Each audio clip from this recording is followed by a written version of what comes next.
అందరికీ praise the lord. ప్రభువైన యేసుక్రీస్తు నామములో మీ అందరికీ శుభములండి. బాగున్నారా?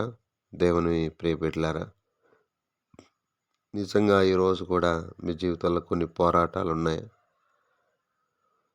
ఎట్లా చేయాలో అర్థం కాక, ఎటు వెళ్ళాలో తెలియక, ఈ సమస్యల సుడిగుండము నుండి ఎలా తప్పించబడాలి అన్న ఆలోచనతో ఉన్నారా? ప్రభు మీద ఆధారపడదాం. ప్రతి బాధ, సమస్య నుండి విడిపించగల మార్గం దేవుడేగా. ఆయన మీద ఆధారపడదాం, దీనులమవుదాం, పరిశుద్ధపరచబడదాం. ప్రభువే మన జీవితాలు వెలిగిస్తాడు. రండి, నిర్గమాకాండము 25వ అధ్యాయము 22వ వచనం. నేను నిన్ను కలుసుకొని సమస్తమును నీకు తెలియచెప్పేదను. దేవుడు కలుసుకొని తన ప్రజలు ఎలా బ్రతకాలో, ఏమి చేయాలో దాదాపు 613 ఆజ్ఞలను దేవుడు తెలియచేయడానికి ఇష్టపడుతూ ఉన్నాడు. అంటే యాజకులు ఏం చేయాలి, మరి లేవీయులు, మిగతా అందరూ కూడా ఎవరు ఏం చేయాలి, ఎలా ఉండాలి అన్న విషయము దేవుణ్ణి అనగా మనుషులకు ప్రతినిధి అయిన వ్యక్తి దేవుణ్ణి కలుసుకుంటే తప్ప మనకు విషయం అనేది అర్థం కాదు. నిజంగా ఇక్కడ చూడండి, నేను నిన్ను కలుసుకునేదను. దేవుని యొక్క ఆశ ఏంటంటే మానవుని కలుసుకోవాలి, మానవునితో మాట్లాడాలి.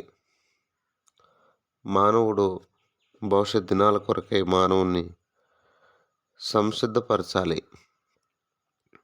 ఇప్పుడు దేవుణ్ణి మానవుడు కలుసుకోవాలంటే అడ్డుబండి ఉంది.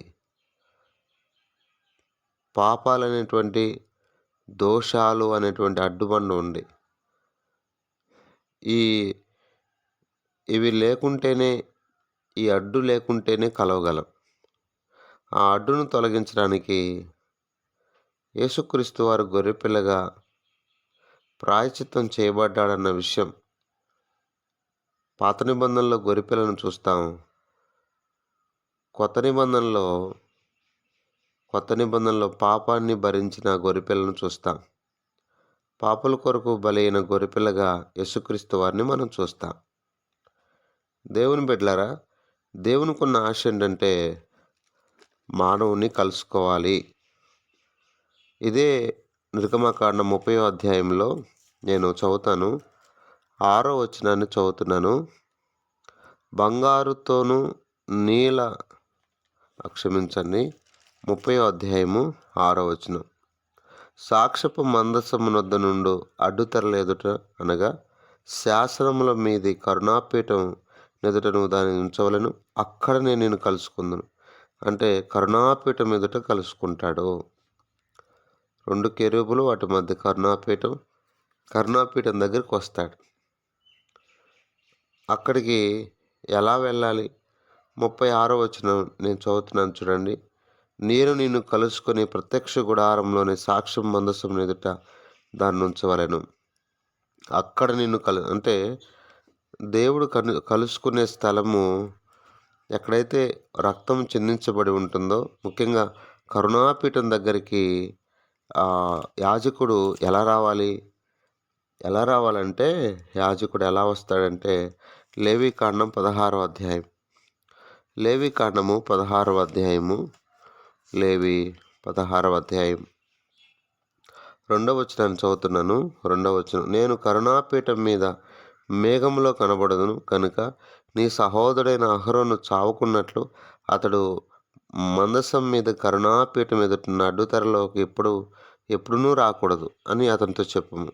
అతడు పాప పరిహారార్థ బలిగా ఒక కోడిదూడను, దహన బలిగా ఒక పొట్టేలును తీసుకొని వీటితో పరిశుద్ధ స్థలంలోనికి దేవుని కలుసుకోవడానికి వెళుతున్న యాజకుడు ఎంతో జాగ్రత్తగా వెళ్ళాలి.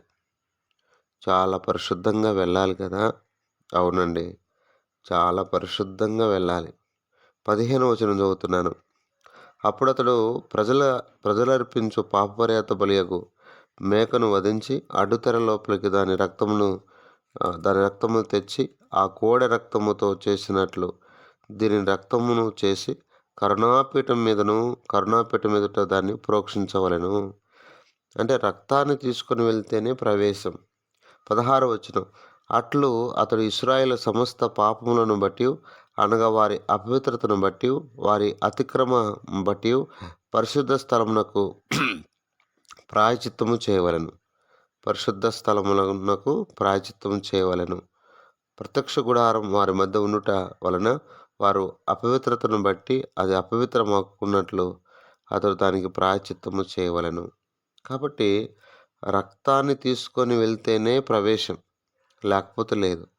అంటే యేసుక్రీస్తు ప్రభువారి ద్వారానే పరలోకానికి ప్రవేశం, యేసుక్రీస్తు ప్రభు ద్వారానే దేవుని యేసుక్రీస్తు ప్రభువే సమస్తానికి ఆధారుడు అన్న విషయం మనకు అర్థమవుతుంది ఇక్కడ.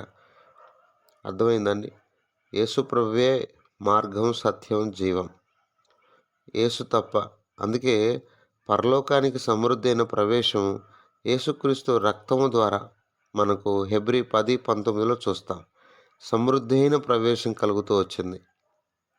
ఆ రక్తం ద్వారానే ఈరోజు నిత్య నరకం తప్పించుకొని పరలోకం వెళ్ళాలంటే, దేవుని కలుసుకోవాలంటే సమృద్ధి అయిన ప్రవేశం యేసే, వేరొక ప్రవేశం లేదు. ఆయన ద్వారానే. కాబట్టి ఎవరైతే భూమి మీద కూడా దేవుని కలుసుకోవాలి అనుకున్నారో వారు యేసు ప్రభు రక్తంలో పాపాలు కడుక్కుంటే, ఆ పాపాలు కడుక్కొని పరిశుద్ధపరచబడిన తర్వాత మనము ఆయన కలుసుకోవచ్చు. కలుసుకున్న తర్వాత ఏం జరుగుద్ది? దేవుడు తెలియపరచాలనుకున్న విషయాలన్నీ తెలియపరుస్తాడు. నిర్గమకాండం ఆయన ఎంత గొప్పవాడో అన్ని విషయాలు తెలియపరుస్తాడు దేవుడు. తన యొక్క చిత్తవృత్తి అంతటినీ కూడా నిర్గమకాండం 33వ అధ్యాయము 33వ అధ్యాయము ఇప్పుడు 13వ వచనం చదువుతున్నాను. కాబట్టి నీ కటాక్షం నా ఎడ కలిగిన ఎడల నీ కటాక్షం నా ఎడ కలుగునట్లు దయచేసి నీ మార్గము నాకు తెలుపుము, అప్పుడు నేను నిన్ను తెలుసుకుందును.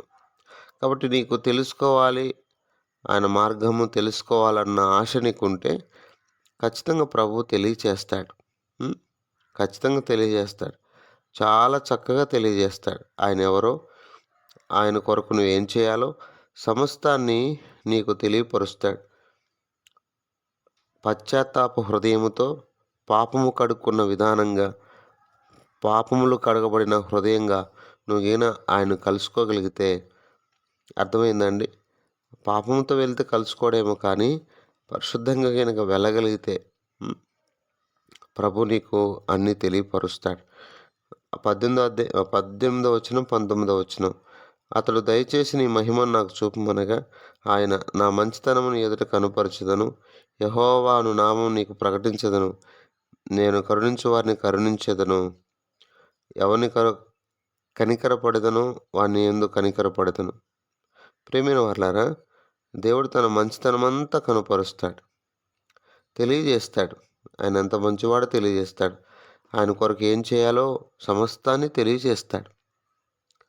ప్రియమైన వారలారా, మరి అర్థమైందా?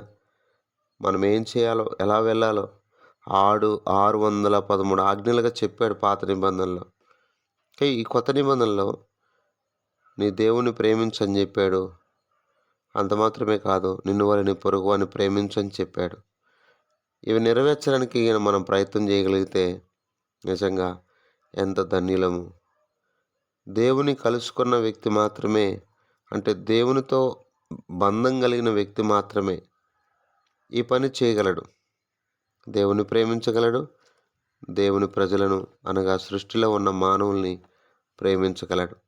అట్లు దేవుని ప్రేమిస్తూ దేవుని కలుసుకుంటూ, మోషే కూడా ఆ ప్రత్యక్ష గుడారంలో దేవుని ఎంత చక్కగా కలుసుకున్నాడో అలా దేవుని కలుసుకుంటూ దేవుని ప్రజలను ప్రేమించినట్లుగా ఈ భూమి మీద దేవుని కొరకు మనందరము జీవించినట్లుగా ప్రభు మనకు సహాయం చేయనుగాక. ప్రార్థన చేసుకుందాం. పరిశుద్ధమైన తండ్రి, కృపగల దేవా, నీకు స్తోత్రాలు. మీరిచ్చిన ఈ మంచి తలంపులు బట్టి స్తోత్రాలు. ప్రభా, మీరు మమ్మల్ని కలుసుకోవాలనే ఆశ, నేను నిన్ను కలుసుకునేదాను. పాపాత్మలను మేమెక్కడ, పరిశుద్ధుడైన నువ్వెక్కడ తండ్రి? మమ్మల్ని కలుసుకోవడానికి ఇష్టపడ్డావు.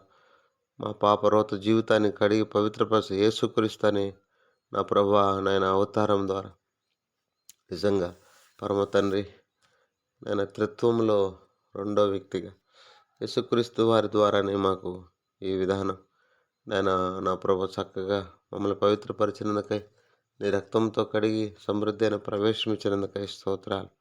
ఏదేమైనప్పటికీ నీ భూమి మీద నీ కోసం జీవించడానికి, చక్కగా జీవించడానికి మీరే సహాయపడవలసిందిగా ప్రార్థన చేస్తున్నాం. మా ప్రియులు అనేకులు ప్రభు నిన్ను కలుసుకునే విధానంగా వారిని సిద్ధపరచండి నాయన. యాజకుడు సైతం కూడా ఆ కరుణాపీఠం మీదకు వెళ్ళకూడదు, ఎందుకంటే ప్రమాదం. ప్రభా, యేసుక్రీస్తు ప్రభువు ద్వారా ఈ భయంకరమైన పరిస్థితిని తప్పించబడి మేము నిత్య రాజ్యంలో చేరడానికి మీరు ఇచ్చిన ఈ కృపను బట్టి స్తోత్రాలు. మా ప్రియులు కూడా నాయన మీరు ఏమి తెలియచేయాలనుకుంటున్నారో ఆ రోజు ఇశ్రాయేలీయులకు 613 ఆజ్ఞలు తెలియపరుస్తూ వచ్చారు.